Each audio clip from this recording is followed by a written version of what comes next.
Have a jolly, jolly Christmas. Ba da ba da ba ba do de de be do de be do. Oh, wrong channel. All right, what are we doing today? I don't know. Let's just play around with this. Do some sound design and see where this takes us. Bueno, lo que tenemos. And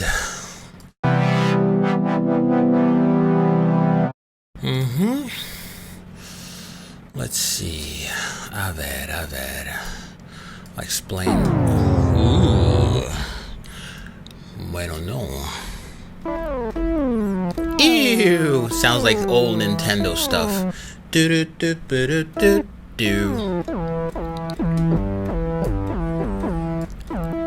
Alright, I kind of get an idea. Let's do some type of lead sound, okay? And let's change the waveform here. Let's opt for a square sound. Alright, a little more leadish, if you will. Not really, but... Alright, so I'm putting that envelope 2 right here on the semi parameter here, so you get a little bit of a percussive hit, that initial attack. Alright, you can hear that. Now if you increase the decay, you can really hear it. Alright, a little exaggerated, so let's keep this nice and short. Nice and tight! Tight, man! Alright. Let's see if we can alter the sound slightly.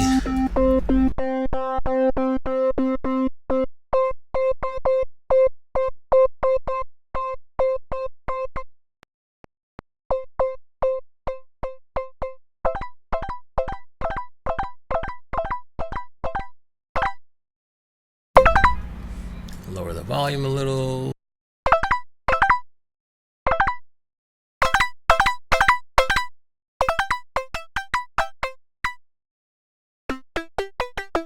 Let's make a duplicate. Send it to filter and maybe lower the pitch.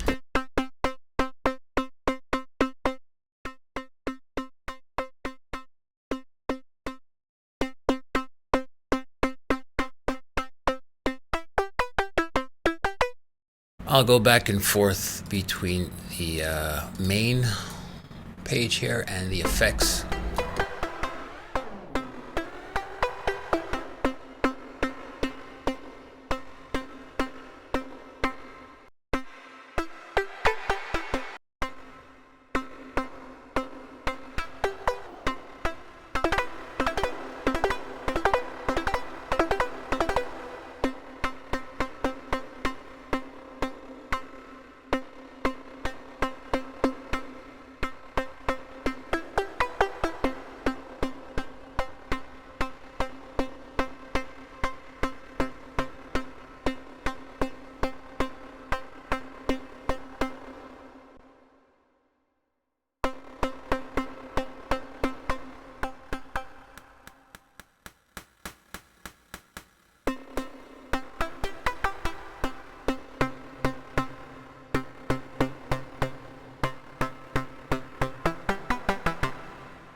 funny, man. Sometimes you create a preset and you're like, meh, but it really depends on how you play or use the preset. You know, I remember I watched the tutorial many years ago. It was this gospel musician, really talented cat, and he would just pull up random preset packs on his keyboard, or rather random presets, and just start playing. And on its own, you're like, the sound isn't that great. But once he just started playing some nice, smooth gospel chords and all that kind of stuff, it was like, wow. You know what I mean? So it really depends on like what you're playing. It really depends on the material you're playing. You know, he made every single sound like gold. But when he played something very basic, you're like, meh. But all of a sudden, you started playing, adding some slurs and some riffs, and then it was like, wow, that same sound, which you thought was boring moments ago, suddenly sounded magical. It's Let's see if we can do something with this. I might come back to this and play around with it. Let's see what kind of stuff we have here. Tempo.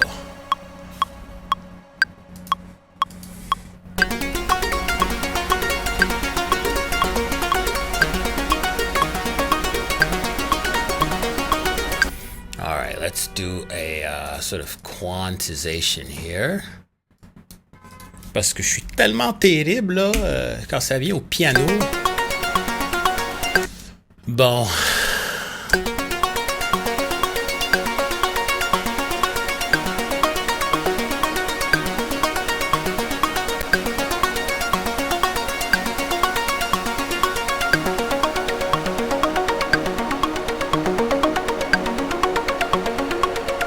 For those of you following,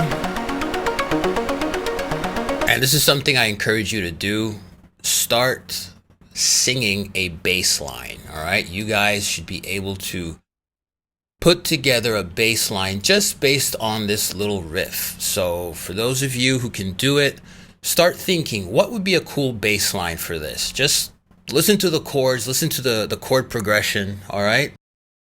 And just pay attention.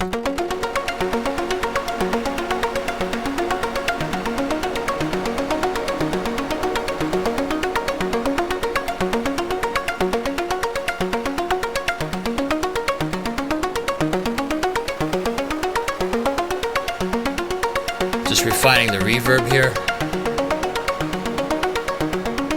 You know what? Let's not use this reverb. Let's go for let's go for our friend here. I don't want to mess around with this reverb too much. Although this is a delay type thing. Well, you know what? Before I use this guy here.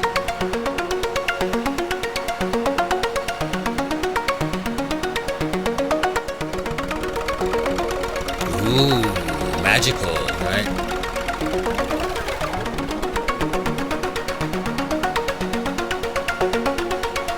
This is a free plugin, by the way.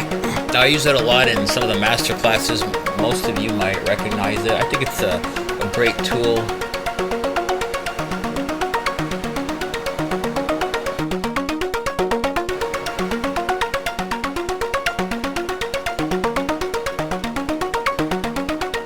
Let's go through some of the presets here.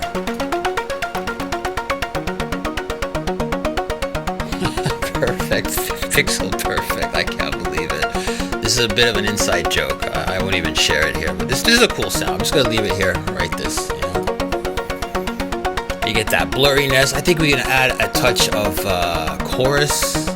Un poquito. Ooh. Alright, this is something I'm going to assign to this mix knob here. On va l'appeler chorus so that we can do some automation here. Alright, just leave it here. Alright, so let's see if we can create a nice little bass line. So I already hear something like, obviously, boom.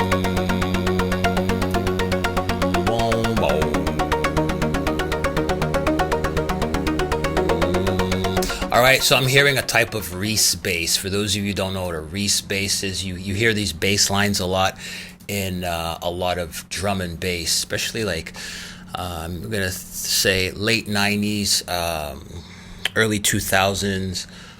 Guys like, I think Diesel Boy used to use a lot of reese basses. I used to be a big drum and bass fan, and they used to have these wicked bass lines. So let's go ahead and create a bass line real quick, something that works with our little motif here, right? Let's have this play.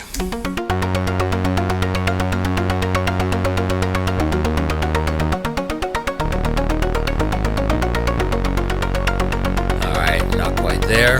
So let's create the bass line first so you guys can hear what's going on, because the other thing is a little too distracting. So multiple voices here. We want that sort of deep, dark, brooding bass. All right, set it to mono. Let's add a bit of sexiness to it, portamento, so we can do things like, all right, if you really want to exaggerate it, you can increase the time. Wow, I love that, love that. Let's see if we can get an octave here on the up and down. All right, I kind of like this sound. Let's see if we can alter the shape of this waveform. I don't want to get too fancy. Let's keep it nice and simple so that everybody can follow along. And you may not have the features on Serum if you're using a different synth. So I'm sort of holding back here, keeping things really accessible for everyone. Yeah, you know what? Let's go ahead and mess around with the phase. And let's lower it a bit so we get a bit of movement. We can darken it just by altering the slope. This has to do with the, basically if you look at the cutoff of the frequency, that sharp slope, the sharper the slope, the higher the number, the darker it becomes, especially when you're using a low pass filter, which is what we have going on here. So brighten is like at 6, 12 gets darker, 18, and then 24 super dark. All right, so it's cutting off more of the higher frequencies. This is why it gets darker as we increase the number. All right. Alright, let me add a little bit of sort of like, no, we're not going for that kind of sound. We have a lot of top end from this original lead sound rather. Yeah, we want something like that. Give me a bit of a tail here. Alright, so I've talked about this before. You want to, not all the time, but when you're assigning an envelope to a cutoff filter, you want to have sort of matching release times. So here on the envelope 2, which is assigned to the cutoff, I have it set to about 51. Here I have it set to about 100. I can increase this a little more, but it's probably not recommended to go below the 51. Otherwise, this guy will cut off this guy, and then you get some issues. I can go a little darker. Remember, we're going for that brooding bass line. Let's play it.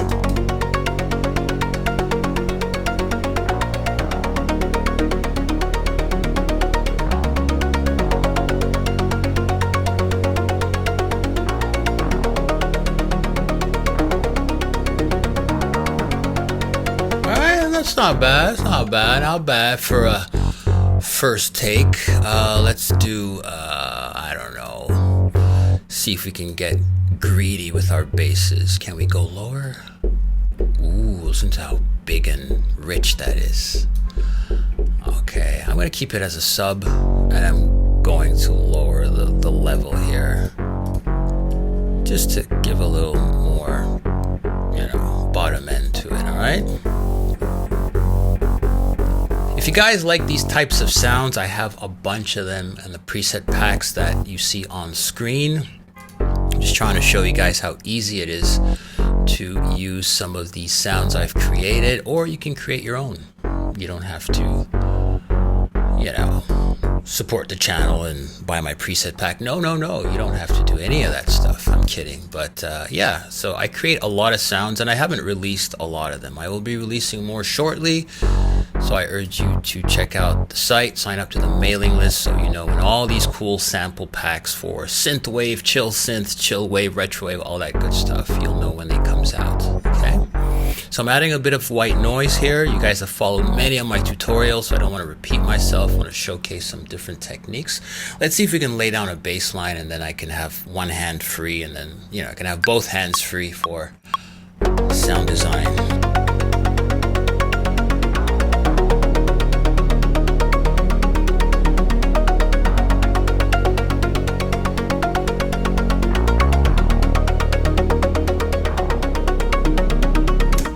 I think that sounded pretty good. Let's do some housekeeping here. Call this guy bass. Call this arp. Une arp. Okay, let's do some color. Now let's keep, you know, I keep it red, bro. I like to keep my basses red. Not you. You can go back to your original color.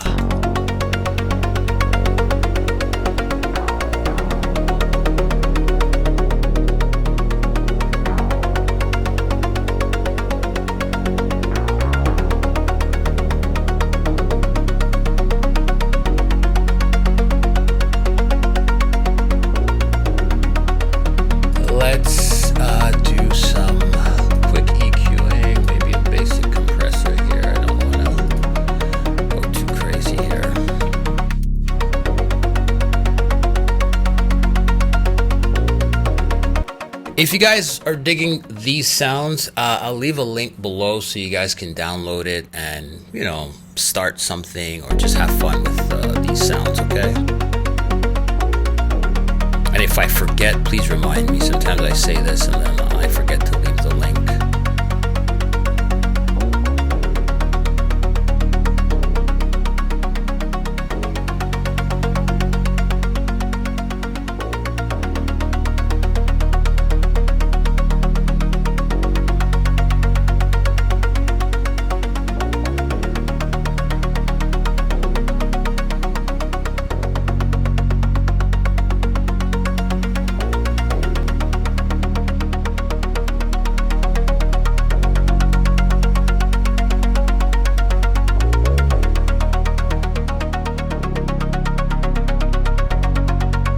Alright, so we just softened up the attack. For those of you following along, we softened the attack of the arp. I just found it was a bit too present in my face, so I just pushed it back a little. Instead of adding more reverb and all these tricks, all we do is just soften that attack. I have it set to about 11 milliseconds, and all of a sudden it sort of recedes, right? It just sounds a little more like where it should be.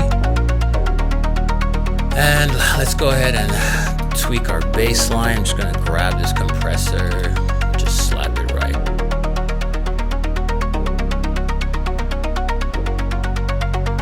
All right, so let's make sure we're full legato. I hear some gaps. So let's quantize. Yeah, we want these nice transitions.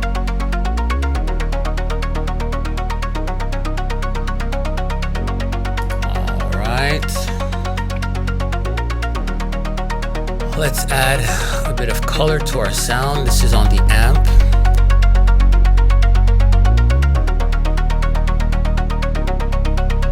Give it a bit more body.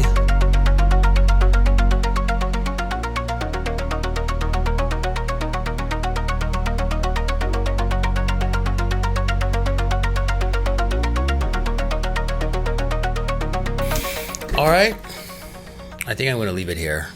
It's Christmas. I got things to do. But seriously, you know, I hope this was useful. We're here sort of messing around with some effects here and creating a little motif.